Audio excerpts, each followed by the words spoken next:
Hello, everybody, and welcome to the Running Tales podcast. My name's Craig Lewis, and you're listening to the pod where we tell the extraordinary stories of everyday runners. Now, our conversation centres on those stories that power runners of all abilities towards success and, more importantly, to overcome whatever barriers that life throws in their path. We're not really worried about celebrities. We're not hunting down the big names or the elite athletes or worrying too much about VO2 max, which trainers have the best bounce, or those detailed training regimes you may or may not want to do, although of course we might touch on them along the way. Instead, our aim is to talk about how running can move people forward in life, helping them overcome challenges and to achieve things they never thought possible. Today's guest, Ashley Riley, is someone who has seen firsthand how running can help people with both their physical and mental health. Now, Ashley was an outgoing, comfortable, loud, business owning, and confident middle aged man when he experienced his first ever panic attack. It was followed by another and another, and within a month it had turned into what he calls bone crushing anxiety and deep, dark depression. 4 courses of medication followed, but the NHS couldn't help, and he ended up having to enter psychiatric care. 2 weeks later, he suffered 2 strokes. Now, I'm pleased to report that Ashley is feeling much better these days. And via his male mental health group, Blue Soul Shoes, he shares his story regularly, talking honestly and openly to businesses and other groups. One thing that's helped him along the way is running, and in particular, parkrun. They've played what he calls a deeply meaningful part of his recovery. He runs at 5k parkrun every week with his 11-year-old son Teddy, who I'm told is getting faster than Ashley these days. And Ashley also takes time to share how physically, emotionally, and spiritually parkrun provides an amazing opportunity for anybody battling their mental health. So, without further ado, let's invite Ashley onto the Running Tales podcast. Hi, Ashley. How you doing? Hey, Craig, I'm really good, thank you. Thanks very much for having me on, and thank you for that great introduction as well. Hopefully, we've still got some people watching after hearing my traumatic life story over the last few years. There, really good to be with you. Yeah, we do like to delve a little bit more into those kind of, I suppose, inverted commas, darker stories Mm, along the way. But as you said, the good news is you're doing much better now. So absolutely. let's rewind though, and let's rewind to that person who you said was doing really well, owning their own business, feeling very confident. I mean, perhaps to start people off, tell us a little bit about that person because I think explaining a bit about him will help people to understand the rest of the journey. Yeah, I think I always want to tell my story, Craig, because I think I'm just an ordinary guy, an ordinary bloke that led an ordinary middle class, middle aged life. I'm self employed. I run my own marketing and communications agency, but I've done a number of jobs over the years.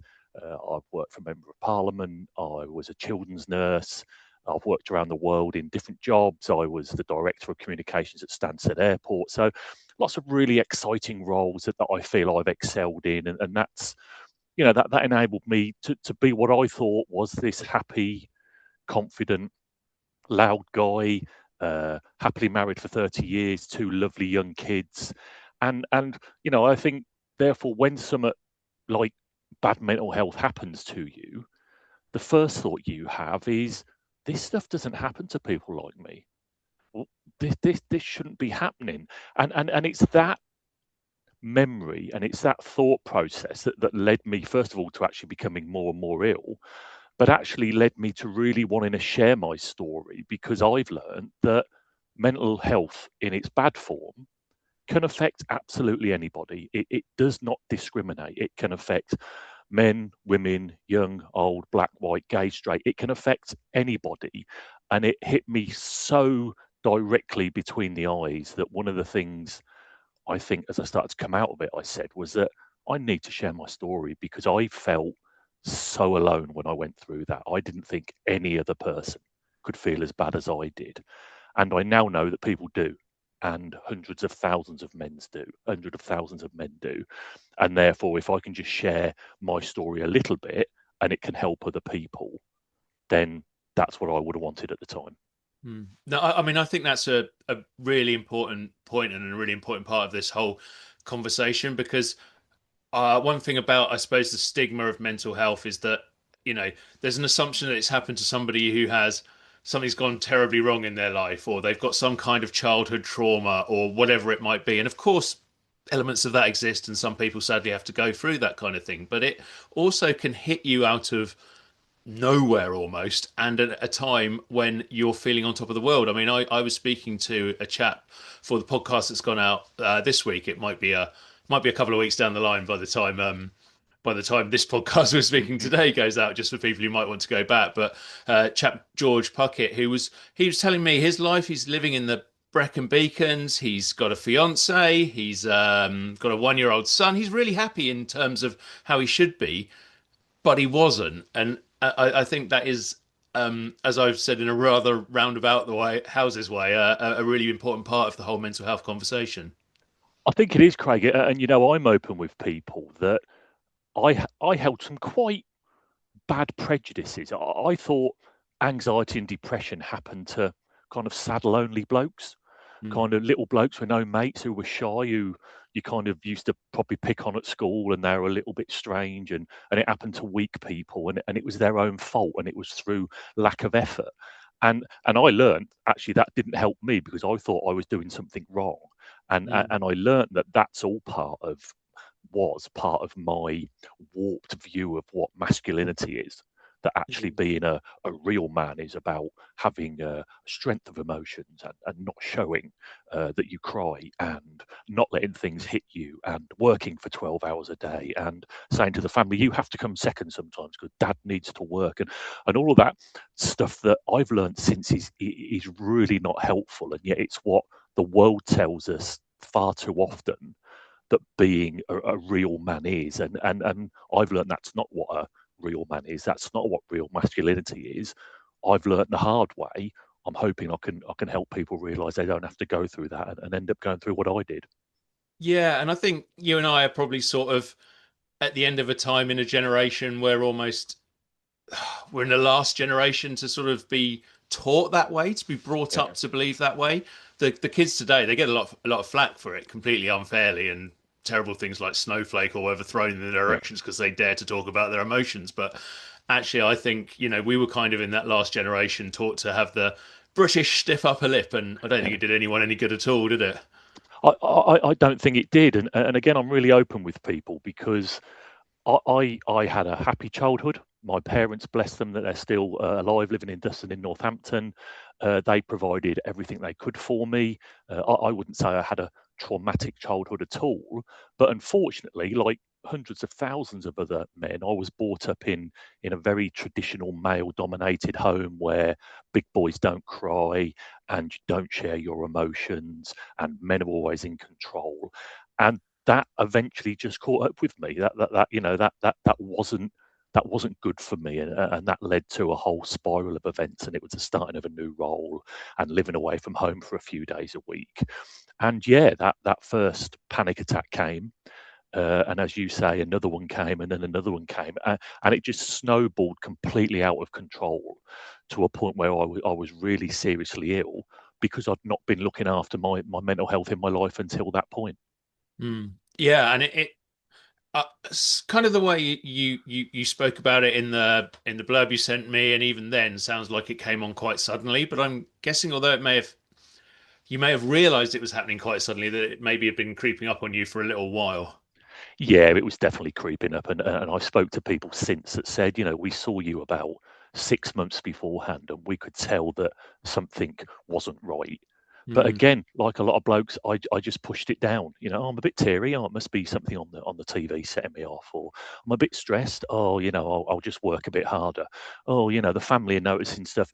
They're probably just a bit sensitive. It was always not my responsibility. It was always something else was going on. It was always someone else's fault. And mm, and, and I've learned that you then get to that point where your mind and your emotions go time out. Something's got to give here, and it was my psyche, it was my emotions, and the mental health crisis came. mm.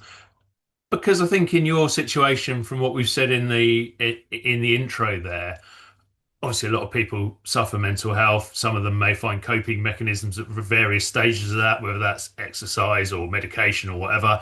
And there'll be better or not better to a certain degree, but for you, it sounds as if it's almost plummeted straight off the edge of the cliff, really. Oh God, it did, yeah. And again, I thought, again, like a lot of guys, and I've looked into this so much now. I was looking for a quick fix. So as guys, because we're not comfortable talking about our emotions, because we live in a world where we can fix things, and we're not about talking, we're about doing. You therefore go to the GP straight away.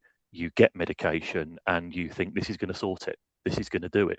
And Mm. what I've learned since with mental health, anxiety, and depression is it's not a silver bullet.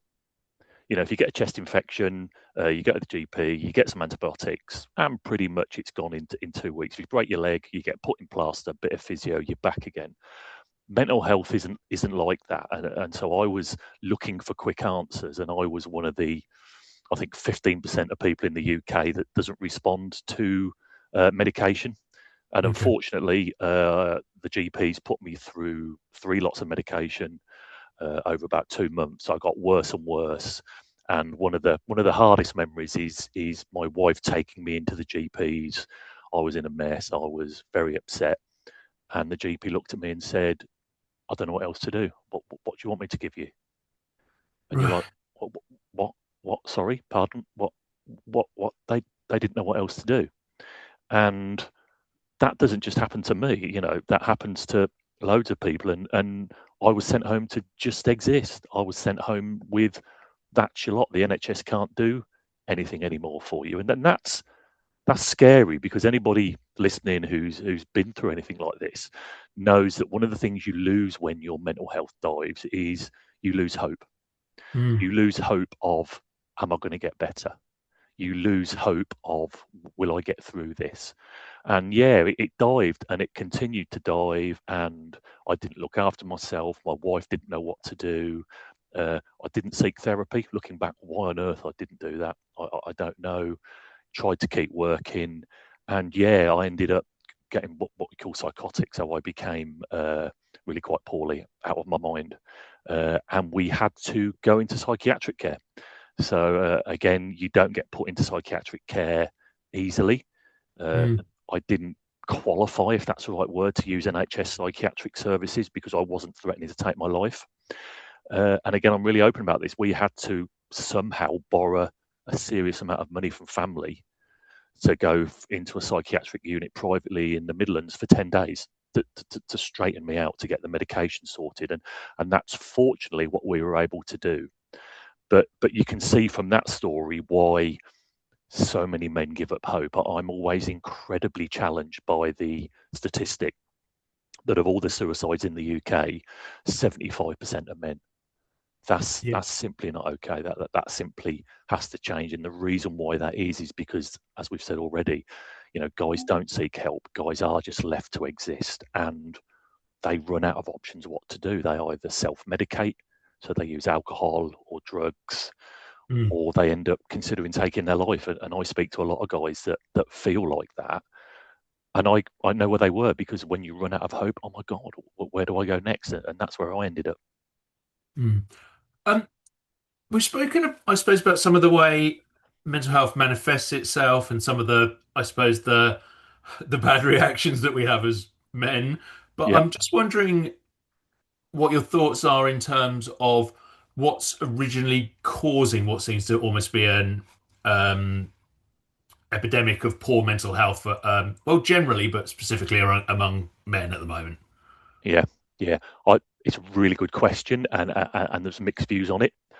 What I often give people an example of is, well, it's a host of things. I mean, a lot of it traditionally in Western society is what men are expected to be. And we live in a world that brings us so many wonderful innovations, but it also puts our emotions under immense pressure. And what we class as success is still often linked to earning as much money as you can, Yeah. being sexually prevalent, being muscly, being strong, being dominant. And that may work for some people, but for a lot of guys, it's unattainable, it's unachievable. And I often say to people, if you Google middle aged man into your Google search bar, you'll find two things. you'll first of all find some exercise regime that will make you look like Brad Pitt after just 5 days, or you'll be given a tablet or a bracelet that apparently can give you an erection for about 4 days. Yeah. And that, and I say that jokingly, but that's exactly what comes up, and so that shows what the world sees as successful men. Mm. So it puts guys under an immense amount of pressure. And I always want to put an asterisk above when I say that, Craig, because what I'm not trying to do is say that men are hard done by. I totally get that men have always run the world and governments run by men and men hold power. And I've Mm. always been a massive advocate of equality, of making sure that, the rights of women are paramount because we don't live in an equal society and that needs to change. Yeah. And so men have a tough job emotionally because of men. It's our own responsibility. And that links, and I could talk about this for ages, so do interrupt me, but that links, unfortunately, to why we've seen a growth in something called toxic masculinity. And there's been Mm. some really good documentaries on TV recently. Uh, and I see that a lot in guys with mental health, and how that manifests toxic masculinity is guys saying, my life is hard, my life is tough, and it's their fault. My life's Mm. hard, and it's their fault. It's the government's fault. It's immigrants' fault. It's my wife's fault. It's my family's fault. It's society's fault. It's my boss's fault. And we're encouraged to blame other people. And if I've learned anything more than most during my mental health journey, is you have to start with yourself. Mm. However awful your trauma is, and we all go through different sorts of trauma, emotional or physical, you have to look inward. You have to be able to address it yourself, because blaming other people never ever sorts the problem. And I think as guys, we're encouraged far too much to blame others. Yeah. Um, just you mentioned a couple of those documentaries recently. I obviously, and it's the big one that everyone's talking about. Watched Yeah. the Louis Theroux Manosphere one, which is Mm. fascinating. It probably actually, it's quite scary, really, because we're talking about middle-aged men now and the mental health problems they're having. Having praised younger people for embracing their feelings, it does worry me what they're going to be going through in 20, 30 years when they're imbibing this stuff at the moment Yeah. from people like Andrew Tate. So that's quite frightening, and I guess something that as society we need to get on top of. But as I you think always, it is. so go And, on, and I go on. watched that Louis Theroux. Sorry to interrupt you. I watched that Louis Theroux Manosphere Mm, documentary. I was absolutely fascinated by it because there's elements of what those really irritating guys said that are true. They said mm, success in life is about working really hard, and actually it is. And so there was some small grudging respect that they're prepared to put 7 to 10 hours a day in of podcasting, of going live, and I get that. Where it then slips up is these guys, you could tell, were actually quite broken. That they looked great. They had great mm, teeth. Uh, they were adored by people. They had their selection of women, which was one of the parts that turned my stomach the most. And they were actually really quite unhappy guys. They really weren't happy. And there was a scene at the end, and I won't spoil it in case people haven't seen it, where one of them had his mum and with him in the room. And you could see that he was a mummy's boy. You could see that all he really sought was his mum's love. And his mm, mum looked at him so disappointed. And he suddenly, for me, suddenly sounded like an 8-year-old boy. And I thought that was enormous. And he shared that he didn't have a dad when he was younger, but it hasn't affected him. Yeah, yeah. Do you reckon? mm. I think that whole manosphere thing is about guys trying to be happy. And I've learned that happiness is not about earning a fortune. Happy, I mean, we need to earn money because we need to, it takes a sting out of being poor. But having great muscles and having great teeth and sleeping around, you listen to those guys, they're not happy. If it makes them happy, why do they keep doing it? And so I think, like you, I think it's quite scary in that documentary to see a lot of younger guys chasing that dream because it's not going to lead to happiness. Yeah, absolutely. Just rewinding back into your own story, we've obviously left you, I suppose, at your lowest point. Mm. How did you manage to sort of get back out of that situation, you mentioned getting the medication Yeah. correct, but I'm sure there's much more to it than that. Yeah, I came out of psychiatric care basically drugged up to the eyeballs. I think it would have stunned an elephant at that Mm. point, and then they taper off that medication. About 2.5 weeks after I came out, unfortunately, I had the two strokes that you referred Yeah. to, and that the first one was while I was just mowing the lawn, and it was basically like being shot. I just stumbled to one side, collapsed, and fell against the wall, and unfortunately, my kids found me. The whole of my left side of my body had dropped, so I was slurring. I think the kids thought it was end of days. It was pretty scary, uh, Mm. but all of that returned within about half an hour.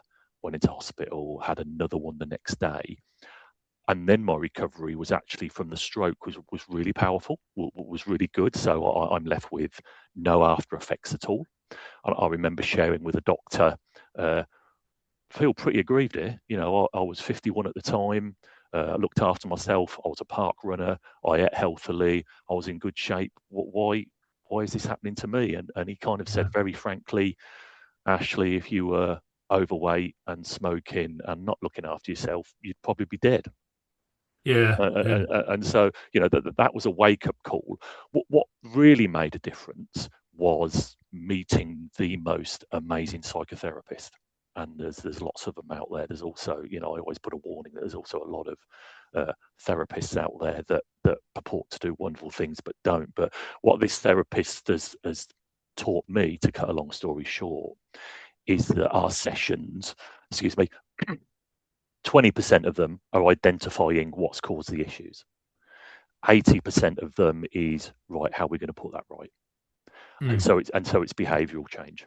And it's really tough because actually coming out of a mental health crisis is probably the only illness where it's about courage, where it's about hard work, where it's about turning up every week to therapy, where it's about being willing to really challenge and change how you look at life and how you address things. And it's been really tough. And I say that not to show off, I say that out of pride because it has been a really tough journey. And here I am today. I think the encouraging news for people is that no one is born with courage. No one is born, excuse me, no one is born with the ability to work hard. They're learnt traits. And so I need to have a drink, excuse me. No worries.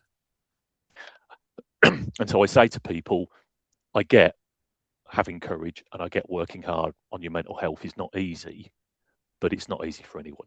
And you Mm. can learn to do that. And so I really started to see a turnaround about 10 or 11 months after I was initially ill. And so, yeah, you know, you start to see a change. You look for 10, 15 minutes each day when you have a little bit of peace and you're like, oh God, I haven't, I haven't felt peaceful for a long time. Then the anxiety returns and you're like, oh, here we go again. And you Mm. just try and grab hold of that and just each day at a time, the peace returns just a little bit until, yeah, you start to feel better and your life starts to change again. Yeah. And I'm guessing part of that is trying to find the hope that you spoke about people having lost when they're in their mental health crisis. And it must be incredibly hard to try and find that hope when you're in that situation, such as your situation. You're thinking, I've had to go into psychiatric care. I'm really struggling here. This is obvious. I'm doubting everything in terms of the way I was brought up and my values and my masculinity and whether I should still value that masculinity. And now I've had a stroke, so my Yeah. physical health's going. I mean, how do you find the hope in that and change and move back to where you are now, I suppose? Yeah, what I was taught what was that you reframe you reframe your thinking. So what we tend to do as guys a lot is we tend to always look at long term. We tend to sit there and go, I'll be okay if my family's healthy and my job's okay and I can go on a holiday this year and I've done this. And you eventually end up saying, and if my pension's sorted, I'll be fine. Yeah. And that is not necessarily a bad thing because planning in life is important. But actually real happiness, real peace is about one day at a time. It's about recognizing. Initially, for me, it was 1 hour at a time. What do I need to do in the next hour? What do I need to do in the next few hours to be more on the level. And that's when you then get hope. Hope becomes, today I'm going to get up and shower. And if that's all I can do, that's a success. And Yeah. it's starting to recognize some of the successes. So your whole notion of hope isn't based on when I'm normal again. Your measurement of hope is about, what can I achieve today? And Mm. slowly but surely, you then start to feel better. And the other thing I was taught as well, and again, it's really common for guys, is that we measure our happiness on the most ridiculous of scales. We say to ourselves, if naught is you want to end your life, and 10 is the best day you've ever had, as guys, we tend to say we're only happy if we're a 9 or a 10. Mm. And the reality of life is that a lot of the time, you know what, it's okay for a day to be a 6 or a 7, because that's normal human emotions. And so I was taught again that if you're having a day and you're feeling really quite low and fed up and you're 4 out of 10, what can you do to get to a 5? Don't worry about 9. Forget about 9 today. What can you do to get to a 5? 5 might just be a bit of fresh air. 5 Yeah. might be, can you sit with the kids just for half an hour and watch a Bluey episode? It slightly lifts your mood. And if you get to a 5, you're like, I've hit a 5 today. That's Mm. great. I might hit a 6 tomorrow. Let's see. And so it's reframing what success and what hope is. And that, fascinatingly, starts to make you happier, starts to make you more content, starts to make you value more things around you and be more grateful for what's going on around you. And therefore, you become to value yourself more, and hope Mm. starts to return. And so it is those small steps that you take that lead on to the big steps. And to use a really, I suppose, annoying running analogy, you don't run a marathon all at once. You run a marathon by starting the first few steps. It's exactly the same with your mental health. Yeah. Well, you've mentioned the R word, so I should probably come on to it. At what stage of your recovery? I know you did do some running before, but at what Yeah, stage of the recovery did exercise and running start to come back into things and perhaps make a difference for you as well? I missed running so much when I was ill. So I'd ran about 80 park runs regularly with my lad Ted, who was 9 or 10 at the time, and it became such a part of my life. Mm. And I ran it as long as I could on a Saturday morning. It was the thing that got me going right until I was too ill to get out of bed. And there was a time when I thought, when I'm better, I'll start running. But with a lot of time and heart-wrenching conversation with a therapist, it was, if you wait to be ready, you're never going to do it. You Yeah. need to start doing something. And so for me, it started with the therapist said, Ash, you need to get up every morning, because when you get anxiety, you never want to get up. You need a set time where you get up every morning, and you, first thing you do, you get out of bed, you put your trainers on, and you run around the block at home, even if it's 100 yards. Mm. Because not only do you need to burn off that morning hormone, the stuff that causes anxiety, you need to tell your body and your psyche that you're in control and that you've got this. And you need to prove to yourself that you're turning up for yourself. And running does all of that. And so on my recovery, I was starting to run every day. We called it my non-negotiables. So, and it happens to this day actually, is Ashley Riley's non-negotiables every morning is I run and I journal. I write a page of what's going on in my head, and that slowly and surely started to make me feel better. And to a point, I think I said to him at some point, well, when am I ready to do parkrun? He said, well, what do you mean? I said, well, when will I feel ready? And he went, well, you do it. Yeah, but when? Well, it's the next one. What do you think I'm ready? I Yeah. don't know. Do it. If you don't feel good, come home. And Yeah. so I got back into it. And you go, and I'm always conscious of being that enormous cheerleader for parkrun, because it always reminds me of cheerleaders for skiing. If you've never been skiing, people that love skiing really go on about it, don't they? And it's like golf and cycle. I can't bear cycling. I just can't do cycling. And when Yeah. people talk about how great it is, I'm like, what? And I'm sure it's the same for park runners. But yeah, I was back, and it just started to slot in again, and the rest is history. It's just Yeah. what I do. Well, you're definitely safe here on a Yeah, running podcast. We're all just as inverted commas sad as you are about parkrunners. So brilliant. it's to be fully encouraged. What was it like then when you took that leap and turned up at well, presumably not 9 o'clock, a little bit beforehand, and headed out to do it? Was it instantly like, oh, I've just missed this so much? Yeah, it was. Again, the hard thing initially was that because of the stroke, even though Mm. physically and emotionally it doesn't affect me, it does stop me running as quick as I used to be able to, and I just have to accept that. I just do. But just to be there with Teddy, my son, again, and to see people, and people will go, "Oh, good to see you again. Haven't seen you for a while. Everything okay?" And just that you're getting back into what you feel is a bit of normality. And in your intro of me, you mentioned that I wrote that the magic of parkrun for me is not just physical and emotional, it's spiritual. Yeah. And what I mean by that is that what parkrun provides me, and I'm sure millions of other people, is a lot of the ingredients that you need for good mental health. And what do I mean? So yeah, it's fresh air, yeah, Mm. it's exercise, but it's camaraderie. Yeah. It's not an expectation you've got to be the best. It's that people you've never met before encourage you, however slow you are, and clap you. And Mm. it might be great running, Ash, even though I'm looking slower and more exhausted than I've ever done before. And there's people there willing to give their time to volunteer. And you just kind of, and I'm writing my story at the moment, and which I'm publishing a book in the summer, and I'm doing a whole chapter on parkrun, and I talk about that to get better from a mental illness, you don't have to do parkrun, but the ingredients of parkrun you need to get in your life somewhere, because it is about turning up for something on a Mm. regular basis. It is about exercise. It is about encouragement. It is about surrounding yourself with other people. It is about not setting ridiculous expectations on yourself. It's all those things that parkrun brings. And for me, I don't apologize if that sounds a bit over the top, because it's almost got that spiritual element of it's really good for my soul as well as for my body. And Yeah. the added bonus for me is, as you said at the start, I take my son with me, and Teddy hit his 100 park runs at 10 years old, which was fabulous. We used to run holding hands.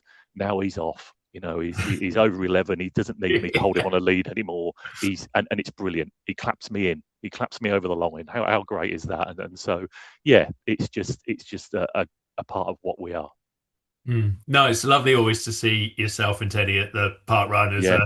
as a team taking it on, and slightly less of a team now because Yeah, you're yeah, a going lot less ahead. of a team. Yeah, yeah. And I'm But yeah, conscious as well. He's only 11, so we might get to 14 or 15. I ain't doing that today, Dad, and that'll be up to him. But yeah, it's part of what we do. We have some amazing chats on the way round. I mean, it's less now because he runs ahead, but Mm. when we used to run together as a dad and a son, and I'm always conscious of my mental health journey when I was ill had quite a big impact on the kids. Yeah, And my daughter Flossie, who's 13, she had to have some therapy at school because it affected her. And there's always a story I share that I heard her saying to her mum, my wife, "Why does Daddy keep crying in the toilet all of the time?" And that stuff really hits you. And so I'm really conscious about being there for my kids, not just buying them presents at Christmas, but being present with them. And mm. Parkrun just provides a real bonding time for me and Teddy. You'd be amazed at the things we talk about on the way round. I feel like I have to be Google sometimes for an 11-year-old, but it's the perfect place to do it, because if I don't know the answer, I just pretend I'm out of breath. Yeah, I'm a bit tired. Go ahead, Yeah, Teddy. We'll talk mate, about just that keep going. later. I'm a bit dad's worn out a bit at the minute. Yeah. Yeah, that's it. So do you do a lot of running other than, I suppose, the morning run, the non-negotiable outside of park run, or is it I, really, I yeah, I quite don't. remote for you? You know what? I don't. At school, I was a sprinter, so I was quite a tasty sprinter in my time. I used to run for the region and stuff like that. I used to do 100 meters. You enjoyed that. Always used to have a real healthy, unhealthy dislike of long distance. It wasn't for me. And then before the kids were born, there was about five of us who used to go running together. I had my one and only taste of a half marathon. So I ran. I think it's Britain's only downhill half marathon. It was in Matlock up in Derbyshire, and Okay. you get there and they drive you in a bus to the top of a mountain, and then you run whatever half a marathon is down to the bottom. And it I need to find this one. Oh yeah, it was the hardest thing I've ever done, and I was kind of geeing the team up and saying, guys, when we're at the start, the adrenaline will pump. Don't go too fast because you'll wear yourself out. Take your time. And they're like, Ash, yeah, we know it. No, no, you need to listen to me. I know this stuff. And the gun went, and who ran off quick as he could? It was me, weren't it? Yeah. And 3 miles in, I was done. So I ended up walking most of it. And so yeah, I've done a few 10Ks and that as well. And I run every day. I enjoy doing parkrun. I would like to. Ted and I were talking about. I'd really like to do the London Landmarks half marathon, Yeah. which I know a lot of people do. And you see people like yourself and others around Northampton Parkrun, and you guys you just run miles. You know all the races. I see you on Facebook doing it, and it's really impressive. So I don't do any of the running apart from that. I go to the gym quite regularly, but yeah, excuse me, I'd like to do a lot more.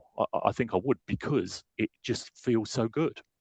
Yeah. I'm actually doing landmarks this year, so that's Oh, coming up fab! Have you on done it the. before? No, Michelle's done it, Oh, but I great. haven't. I went to watch her last year, I think it was, and I hear Yeah, so many people say that they prefer it to the actual London Marathon because I yeah, think half because it's a half rather than having yeah, to do yeah, the full marathon, but also it's all the wonderful scenic landmarks part of London without the other 13 miles where not so much happens and the support's still amazing. So yeah, yeah, looking forward to to doing that one. But what you were saying there is one of the reasons I really like running is there's so many different ways to do it. yeah. I've spoken to people who've run ridiculous 400-mile races on this podcast. I've spoken to Wow. people who do ultras and marathons, nothing but halves, and then people who just do park runs, and they all get a different sort of enjoyment out of the sport. And I think one of the best things is that when running is right and the gatekeepers are out of the way, nobody really minds what kind of running you do. Absolutely. There's always I'm a big fan of comedy on TV, and there was a Billy Connolly sketch once where he talked about he got his first tattoo, and as he left the tattoo parlor, the tattoo artist said to him, "Remember, Mr. Connolly, that's one more of us and one less of them." And for me, running's a bit like that. Yeah, Once you get the running addiction, there's one more running addict and there's one yeah, less non-running addict. And so even I'm carrying a little bit of an injury at the minute, so I haven't been able to run for the past few weeks. I still come along and I cheer people on, and actually I really quite enjoy it. I never thought I'd want to do that. And yeah. why do I do that? Because I do it because we need it to make parkrun happen, but I do it because I know the difference encouragement makes to me. And Mm. actually, I really like clapping people. That makes you feel quite good as well because we all thank people as we go round, and that works really well. And it becomes something that we do. It becomes we're part of a club. There's millions of people I've not met in the club, but whether it's those amazing guys or women that run it in about 13 minutes, which is and Yeah, still don't look out of breath. When yeah, you're cheering people going round and the leaders come and it looks like they're jogging, it's like yeah, how the hell does that happen? But then you end up cheering and clapping some guy at the back who's got knee bandages on and he's carrying a lot of weight, but he's still turning up and he's still doing it. And good for you, man. Absolutely. I say to Ted most Saturdays, there's a lot of people still in bed, mate. We're here. Mm. Don't matter how we get round. This is doing us good. Yeah, definitely. One thing I wanted to touch on because I've spoken to other people before, and I'm interested to hear what you think is going back in terms of mental health generally and so on. I don't think there's any doubt that exercise and running helps, but I think one of the important things to remember, as far as I'm concerned anyway, is that it's not a panacea and it doesn't solve all your problems on its own. Totally. Totally. Again, when I'm speaking to businesses and groups a lot about recovering and talking about exercise, I'm always conscious about saying to people, I'm not saying you have to run miles to get better. Hmm. I'm saying some form of exercise is key to being healthy. So even if for you, getting out of bed and walking to the front gate and back, if you've got a long drive, is good. Hmm. Even if you can just walk to the shop and back or walk the dog, is good. Why? Physically, it's good. It gets the blood pumping. If you can do anything to get you out of breath, that's absolutely great. But it's also that emotional doing something that shows you're turning up for yourself, doing something that tells your psyche, I'm in charge, I've got this. And it's the same with healthy eating, and it's the same with a whole host of things. You don't have to have the perfect vegan, vegetable, fruit-based diet to eat healthy. And it's the same with running. You don't have to run a marathon or even run parkrun to have a good exercise regime, but it's recognizing that you do need to do something. Why? Because it tunes into what I said at the start of this podcast, that you have to take control yourself. You have to recognize, yeah, I've got to take control of this. And that's quite hard. And that is quite telling. So if anybody's watching this that's not running, I'm not saying running is the answer. I'm saying the ingredients of what running involves is part of the answer. And so, again, when I look at my mental health recovery, it's about medication, it's about therapy, it's about healthy eating, it's about exercise, it's about positive thoughts in my head. It's about a whole host of things that you do, that when they then come together, you end up feeling a lot better and you feel a different person.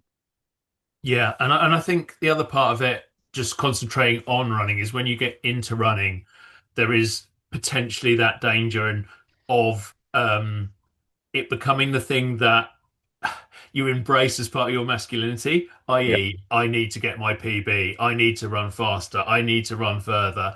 And running then becomes that there's nothing necessarily wrong with that thing, but it has the potential to become that thing where you're staring at your Strava stats every day. It's just Oh, yeah. just as unhealthy potentially as anything else that was toxic in your life, say previously or otherwise.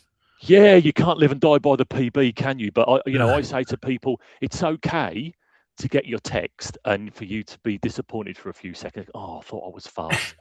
But as Yeah, long as you back it up with, yeah, but I turned up this week yeah, and and I still did it. And I get, again, for a lot of guys, we're competitive and we should never try and remove. It's okay to be competitive.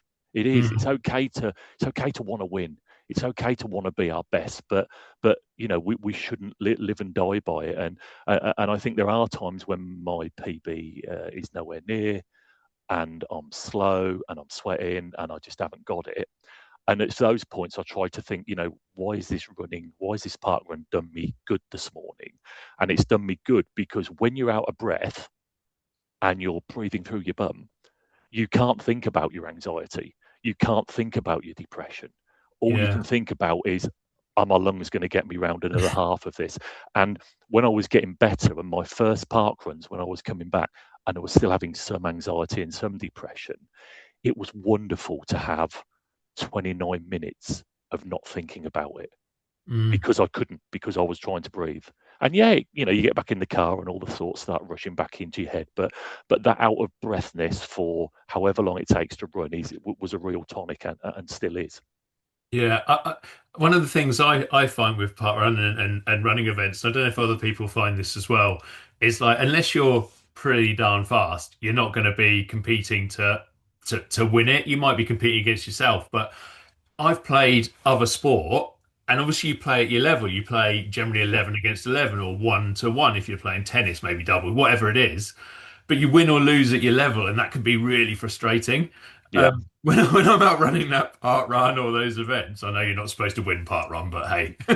let's I'll not go go on. there. Yeah, But yeah, I kind of like, there's never that expectation to win it, and it takes so much pressure off, and I find that's quite a cool thing about running, actually. I do, absolutely, and I tend to find something of pressure with a small P to get me round, even if it's, I Mm. need to keep up with Pete the Pacer this week, who's doing 30, stay on Yeah, his shoulder.